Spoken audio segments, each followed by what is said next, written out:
Baik, Assalamualaikum warahmatullahi wabarakatuh. Perkenalkan sebelumnya, nama saya Muhammad Rahman Zubaidi dari Fisika Komputasi 2 dengan NRP akhir saya adalah 075. Di sini saya akan menjelaskan mengenai proyek akhir saya yang akan saya jelaskan dengan menggunakan metode optimasi FPA. Di sini saya akan share screen dulu laporan saya.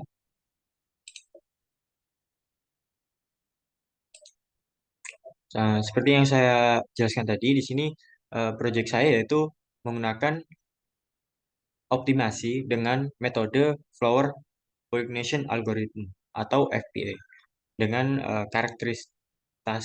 karakterisasi termistor dari persamaan Steinhardt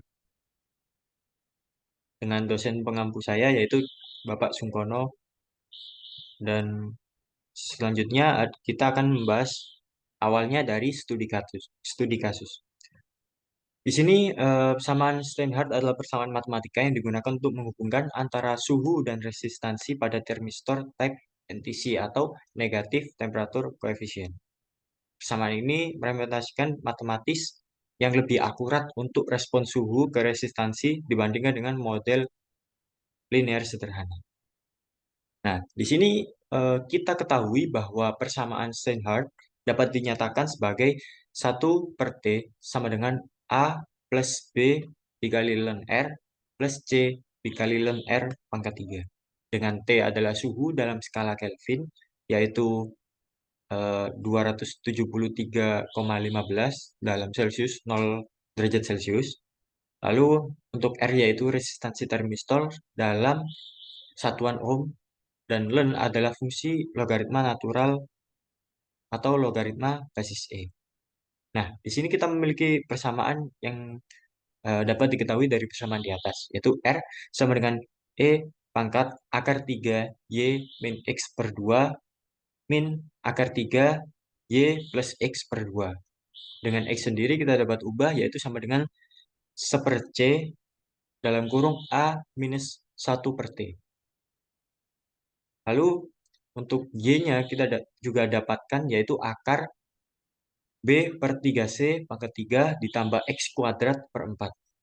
Nah, dari persamaan di atas itu kita langsung mencoba eh, data percobaan yang didapatkan itu seperti apa.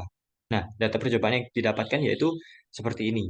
Nah, dari sini kan kita awal tidak mengetahui mengenai konstanta dari A, B, dan juga C. Nah, di sini eh, komputasi ini kita gunakan untuk menentukan konstanta A, B, C dari persamaan di atas.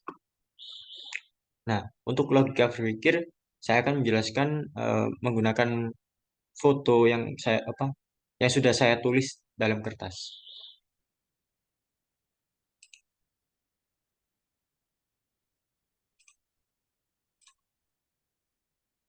Nah, untuk logika berpikir yang pertama, metode FPI ini kan eh, contoh kita mendapatkan sebuah persamaan yaitu Y sama dengan X kuadrat. Nah, di sini eh, kita mendapatkan grafik yaitu bentuknya seperti ini. Lalu untuk yang selanjutnya yaitu di sini metode FPA kita menentukan batas-batas tertentu. Saya akan menggunakan annotate dari Spotlight. Nah, di sini kan kita menentukan dalam FPA itu kita menentukan batas-batas di mana eh, apa yang kita cari. Nah, di sini yang kita cari itu sebenarnya adalah nilai minimum dari sebuah data percobaan atau grafik percobaan. Di sini kan kita dapatkan grafik contohnya seperti ini. Nah, kita menentukan batas agar nanti yang dicari dari batas dari nilai minimumnya itu tidak benar-benar sangat jauh. Contohnya kalau semuanya ini kita teruskan, maka jadi seperti ini. Nah, kalau kita tidak menggunakan batas, kita bisa mencarinya mulai dari sini sampai nilai minimum di sini. Nah, itu sungguh terlalu jauh kan. Jadi kita menentukan batas di sini saya menggunakan batasnya yaitu min 1 sama 1. Lalu selanjutnya dalam metode FPA kita menggunakan eh, persamaan dalam komputasi, yaitu menggunakan random. di mana kita merandom nilai dari yang ada pada batas tersebut. Contohnya di sini kita random, kita dapat nilai 0,7. Nah, dari 0,7 ini kita apakan? Kita next ke gambar selanjutnya. Nah, 0,7 di sini kita masukkan nilai 0,7 yaitu pada persamaan tadi. Persamaan tadi kan Y sama dengan X kuadrat. Di mana X kuadrat di sini kita masukkan nilai 0,7 yang tadi. 0,7 kita masukkan dengan di kuadrat, maka hasilnya adalah 0,49. 0,49 kita dapatkan di sini nilai Y-nya. Nah, di sini kan kita belum tahu apakah nilai-nilai di sini itu sudah minimum atau belum. Nah, di sini pada metode FPA kita eh, menggunakan nilai random di mana kita menjumlah atau mengurangi dengan nilai random tersebut yang sama. Contohnya di sini saya menggunakan nilainya eh, ditambah dan dikurang dengan 0,1. Maka ketika kita masukkan Y sama dengan 0,7 ditambah 0,1 tadi kan 0,8. Nah, 0,8 di kuadrat itu kita mendapatkan hasil 0,64. Dan yang di minus 0,6 di kuadrat kita mendapatkan hasil sebesar 0,36. Nah, dari nilai ini kita tahu bahwa nilai yang lebih rendah itu adalah pada 0,6. Maka dari itu, berarti dalam percobaan FPA, dalam metode FPA, kita akan meneruskan eh, yaitu mengurangi sampai ketemu dari titik minimumnya, yaitu kita turunkan, turunkan lagi, turunkan lagi. Di sini eh, nama dari metode ini adalah Hill climbing. Nah, kita turun terus, terus, terus sampai kita menemukan eh, nilai dari minimumnya seperti itu. Nah, untuk selanjutnya, gimana kalau seumpamanya kita mendapatkan eh, adanya dua lembah. Nah, ketika adanya dua lembah, semuanya kita mm, menentukan batasnya di sini dan di sini. Tapi nilai randomnya kita ketemunya di sini. Nah, dari nilai random ini kan kita kurang satu, berarti kan kita ketemunya di sini dan kita plus satu ketemunya di sini. Nah, kan kita akan terus ke bawah. Nah, tapi terus ke bawah ini paling maksimal di sini, nilai minimum dari lembah yang ada di sini. Tapi ini bukan merupakan nilai yang paling minimum dalam grafik ini, gitu. Nilai dalam grafik ini kan paling minimumnya ada di sini. Nah, kalau semuanya di sini itu kan salah. Nah, maka dari itu kita menentukan populasi atau tempat yang akan kita random tadi untuk menentukan mana yang paling minimum dari nilai-nilai tersebut. Contohnya di sini populasi saya menggunakan 3 dikurangi 3 sampai 5 dikali dengan dimensi. Di sini saya menggunakan eh, populasinya itu 4 dikali dengan dimensi saya. Dimensi saya kan ABC, berarti kan ada 3 dimensi, berarti 4 dikali 3 saya menggunakan 12 dimensi, 12 populasi. Nah, bisa saja nanti dari population tersebut saya random di sini, di sini, di sini, dan di sini. Kan berarti saya mendapatkan minimum yang ada di sini dan mendapatkan minimum yang ada di sini. Yang paling minimum yang mana? Yang sini pasti. Lalu untuk selanjutnya. eh, contoh ketika kita menggunakan batas yang salah. Dalam grafik ini, nilai minimum kan kita lihat berada di sini. Nah, tapi saya menggunakan batasnya berada di sini. Seperti contohnya tadi, kita kan menggunakan high climbing. Nah, di sini kan turun, turun terus. Nah, tapi ketika turun di sini, nilai minimum yang didapatkan adalah di sini. Dan di situ itu kita menyentuh dengan batasnya. Dan dari batas tersebut itu eh, bisa tidak dikatakan sebagai nilai minimum, dikarenakan eh, kita tidak tahu apakah dari batas tersebut itu kita benar-benar mendapatkan nilai minimum atau tidak. Maka dari itu ketika kita mendapatkan nilai minimum yang menyentuh batas, maka batasnya kita harus ubah. Seperti itu. Nah, batasnya bisa yang di sini kita ubah jadi di sini. Ini kan contohnya di sini 0,5. Nah, kita ubah yang batas yang 0,5 menjadi minus 1 seperti itu. Lalu selanjutnya, eh, dalam FPA itu sebenarnya ada dua dua metode yang dilakukan, yaitu yang pertama ada global optimization dan yang kedua adalah local optimization. Di mana global optimization kita menentukan secara global mana yang minimum. Contohnya tadi population kita menentukan di sini dan lain sebagainya. Dan kita dari global di sini itu kita mendapatkan nilai paling minimum itu ada di sini. Nah, contohnya di nilai paling minimum ada di sini. Nah, kita kan di sini kan belum akurat kan dengan global optimization. Nah, dari itu kita saat telah menemukan lembah paling minimum, maka kita akan melanjutkannya dengan local optimization seperti itu. Dan akan mendapatkan nilai yang lebih akurat. Nah, contoh lain pada persamaan V sama dengan I kali R. Nah, di sini ada V, di sini ada I. Dari data percobaannya, kita contohnya menemukan grafik V I R itu seperti ini. Nah, dari grafik ini, kita menentukan nilai R yang random seperti itu kan. Nah, contohnya kita menentukan nilai R yang random, berada di sini. Nah, kita mendapatkan grafik yang didapatkan dari nilai R tersebut itu berada di sini. Nah, di sini kan kita mendapatkan nilai perhitungan dan nilai percobaan yang berbeda kan, dengan grafik yang berbeda jauh, dengan nilai error yang sungguh sangat besar. Dari sini, dengan nilai perhitungan di sini dan percobaan di sini. Perhitungan di sini, percobaan di sini, perhitungan di sini, percobaan di sini, perhitungan di sini dan perhitungan di sini dan percobaan di sini. Dan itu merupakan nilai error yang sangat jauh kan. Maka dari itu, eh, kita akan meneruskan sampai kita menemukan nilai dengan error paling minimum, yaitu contohnya seperti ini. Kita menemukan nilainya di sini dan error paling minimum yang kita dapatkan seperti ini. Ini hanya contoh belaka. Eh, nah, maka dari itu ketika nilai eh, dari grafik perhitungan dan grafik percobaannya itu dengan nilai error yang sangat tipis, itu kita bisa bilang data kita tersebut itu akurat seperti itu. Nah, errornya kita dapat dari mana? Yaitu nilai percobaan dikurangi dengan nilai perhitungan. Oke, kita kembali ke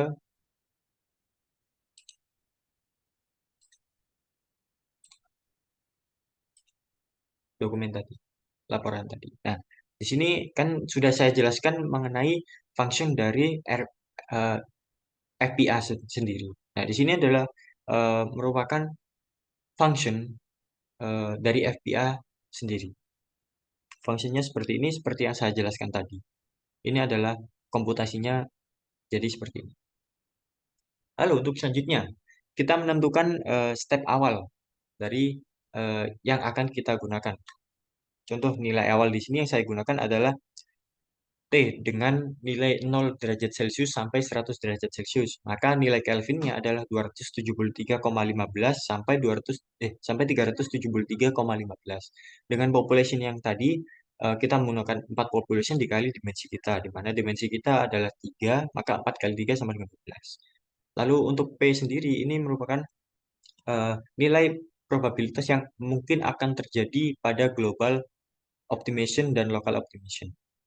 Lalu max iteration, dimensi, lalu LB merupakan batas atas yang kami gunakan, yang saya gunakan, yaitu -1, -1, -1 karena 3 dimensi, dan batas bawah yang kita gunakan yaitu 3, 3, dan 3. Lalu selanjutnya, eh, setelah menentukan nilai tersebut, maka kita lanjut pada perhitungan, data perhitungan. Nah, kita misalkan ABC-nya sebagai X terlebih dahulu. Nah, A sebagai X1, B sebagai X2, dan C sebagai X3. Dengan T-nya tadi segini, maka kita masukkan ke persamaan kita tadi. Persamaan kita tadi kan ini. Seperti A, B kali ln R ditambah C kali ln R. Nah, di sini kita menggunakan X dan Y-nya seperti A min 1 per T dan Y-nya sama dengan akar B per 3C pangkat 3 plus X kuadrat per 4. Kita kembali ke komputasi tadi. Nah, kita masukkan ke persamaan tersebut. Maka kita dapatkan nilai perhitungannya seperti apa. Nah, nilai errornya ini kita dapatkan dari yang saya jelaskan tadi, yaitu R perhitungan dikurangi dengan R percobaan. Nah, di sini kan seperti yang saya jelaskan tadi pada gambar, itu kan kita tidak mungkin hanya menentukan dari satu titik saja kan. Nah, dari satu titik tadi kita bisa saja menemukan lembah yang benar-benar eh, belum minimal. Ada lembah lain yang lebih minimal, memiliki nilai paling minimal seperti itu. Nah, maka dari itu kita menggunakan pengulangan yang lebih banyak, yaitu di sini saya menggunakan pengulangan yang sebesar 50 kali, di mana nanti random acak Dan dari situ kita bisa menentukan mana yang lembah paling rendah yang memiliki nilai minimum juga yang paling rendah. Nah, kita masukkan tadi eh, nilai-nilai yang kita gunakan. Dan juga kita nantinya akan mendapatkan ABC terbaik dan juga error minimum yang terbaik. Nah, di sini base ini maksudnya dari 50 kali percobaan tersebut, itu ABC yang terbaik itu yang mana? Dan dari 50 percobaan terbaik, 50 percobaan tersebut, kita mendapatkan nilai error minimum yang terbaik itu yang mana? Seperti itu. Nah, jadinya akan seperti ini. Lalu selanjutnya, dari nilai yang kita temukan tadi, nilai error minimum yang kita temukan tadi, kan itu masih dalam bentuk sebuah matriks kan. Nah, kita ingin mengeluarkan matriks tersebut menjadi A, B, dan juga C. Nah, ABC-nya itu berarti kan A merupakan ABC terbaik dari matriks yang tadi pertama, lalu B yaitu matriks dari kolom yang kedua, dan C dari kolom yang ketiga. Nah, setelah itu kita membuat grafik yang akan kita lihat nantinya apakah nilai tersebut itu sudah benar-benar sama dengan data percobaan kita, grafik percobaan kita. Nah, kita plot seperti ini, maka dari codingan ini kita mendapatkan hasil nantinya akan berwarna merah. Lalu selanjutnya kita lanjut ke bagian hasil dan pembahasan. Untuk bagian hasil dan pembahasan yang tadi kan eh, kita tahu bahwasannya nilai dari data percobaan itu ada pada warna yang biru. Dan nilai dari data perhitungan itu kita menggunakan warna merah. Nah, di sini kan kita bisa lihat bahwasannya eh, perbedaan dari data grafik, data perhitungan, dan data percobaan itu tidak berbeda jauh. Bahkan bisa kita lihat seperti sama. Dan setelah itu kita mendapatkan ABC terbaik yaitu 0, dengan A 0,9744, lalu yang B 1,8405, dan yang C 1,7044. Nah, di sini pembahasan eh, singkat saja. Di sini kan tadi sudah saya jelaskan bahwasannya FPA atau Flower Pollination Algorithm itu merupakan sebuah metode dari optimasi yang kita terinspirasi dari pola penyerbukan bunga, di mana pola penyerbukan bunga tersebut merupakan ketika contohnya ketika ada bunga dan bunga lain, maka dari bunga tersebut akan menyerbuk ke bunga yang lain. Nah, seperti yang saya jelaskan tadi yaitu Hill climbing. Nah, eh, metode ini kita gunakan untuk menentukan koefisien ABC dalam persamaan Steinhart seperti tadi. Nah, metode ini kita telah menemukan nilai ABC pada persamaan Steinhart tadi dengan hasil dari grafiknya yaitu seperti ini, dengan data percobaan dan juga data perhitungannya memiliki grafik yang bisa dibilang hampir sama.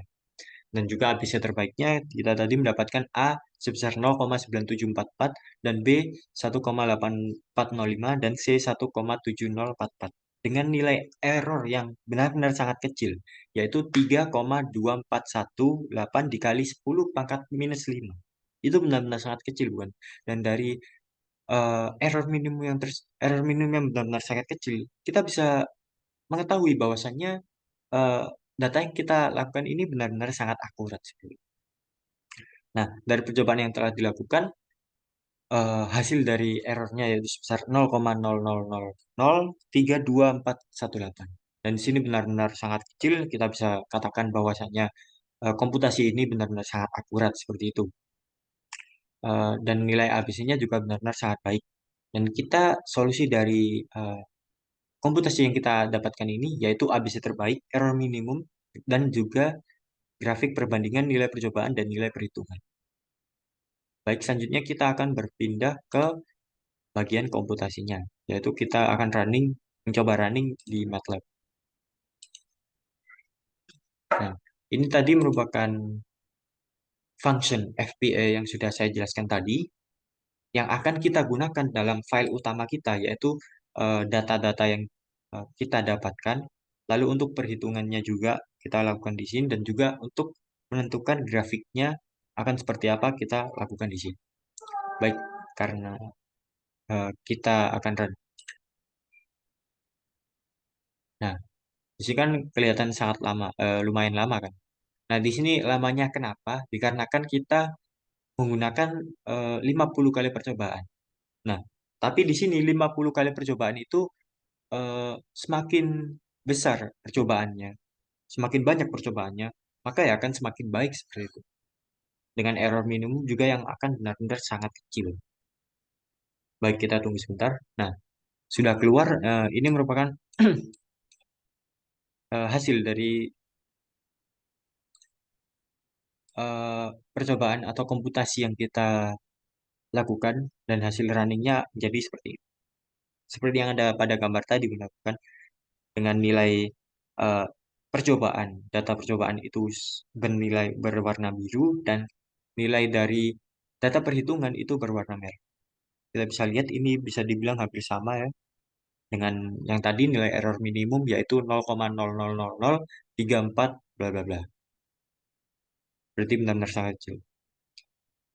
Baik, di sini saya stop share. Sebelumnya terima kasih, segitu saja penjelasan dari saya. Kalau seumpamanya saya ada salah kata atau salah pengucapan yang membuat penonton menjadi tersinggung, saya mohon maaf sebesar-besarnya. Wassalamualaikum warahmatullahi wabarakatuh.